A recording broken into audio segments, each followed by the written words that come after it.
Okay, back to doing our 600-mile service on the 2009 Honda Shadow with the 750 and shaft drive. This next service is going to take a while and will probably be broken up into a few different videos. What we're going to be doing is a lifter adjustment. I have never done one of these before. Fortunately, I do know what the specs are, and let's go ahead and get started. Worst case scenario, I'll just have to have my bike towed to the dealership and pay somebody there $250 to do the job that I started and didn't. Anyway, in the last video I had already removed the chrome engine cover, or trans cover, whatever we want to call it. So the next step, I suppose, would be to go ahead and take this chrome crankcase cover off. Apparently this is where our timing mark or window is, and we'll get started. Once again, you know, the engine block is aluminum. Try not to screw it up, strip anything out. You know, don't break the heads off your bolts. Otherwise you're going to have a bad day. As we can see, the tools are pretty much the same from the last couple of things we did. No major differences. Just looks like we're going to need a slightly larger Allen key to. We're going to need some different Allen keys. So this, I'm not sure what this is. I believe this is the sight. Ow. This one's the sight cover, which we peek in to see where our timing marks are on the engine. And if I overfilled this with oil and oil comes out of there, when I take that off, I'm going to feel like a real idiot.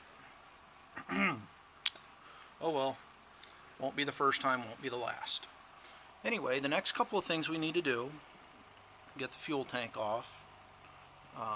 In order to do that, the seat has to come off. We've got a couple of retaining bolts there, plus one on the rear tail.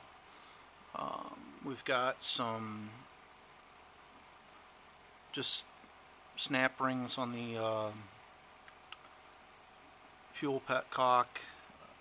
There's a couple extra bolts on the speedometer cover that have to come off.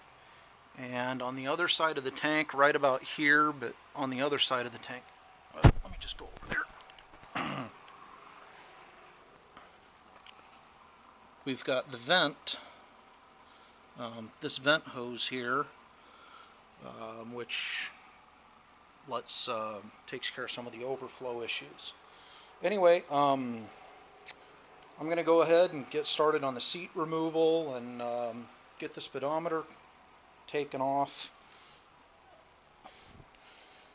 and then I'll probably take a break to go find the rest of the tools I'm going to need.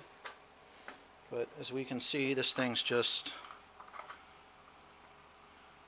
two quick little Allen screws.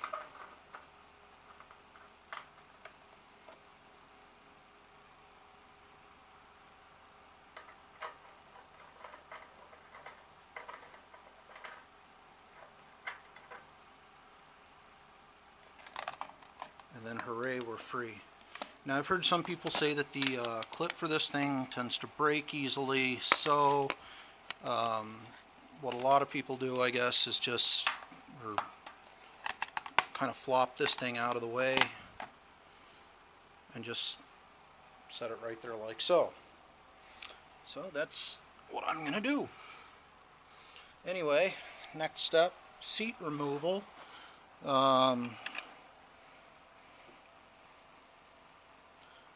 Those two Allen screws I told you about, we're going to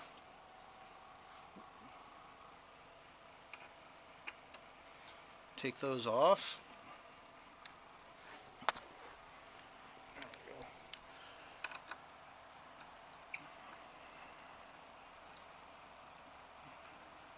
We've got one on either side of the seat.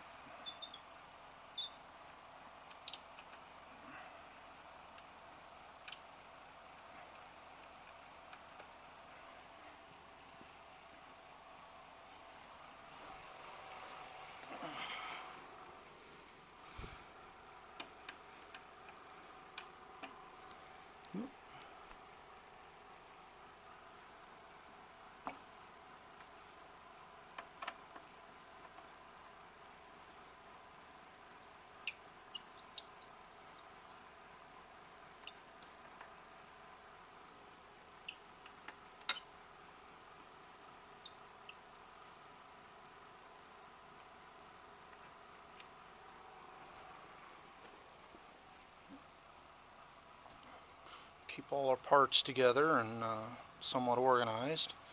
Make things easier to put back together later.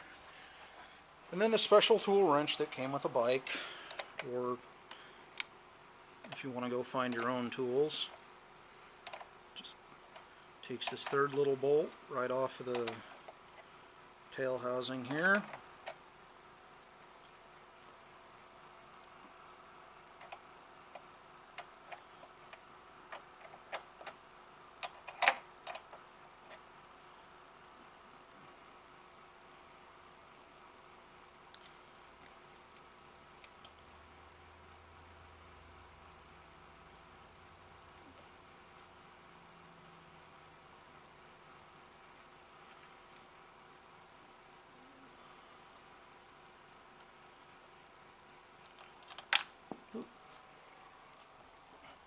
Set that over there as well. And then our seat comes up and back.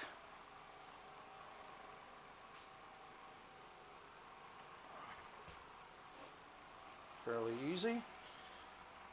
Our fuel tank has one nut right, or one bolt right there, and nothing else, and it should come off. I'll be back in a minute with the fuel tank removal.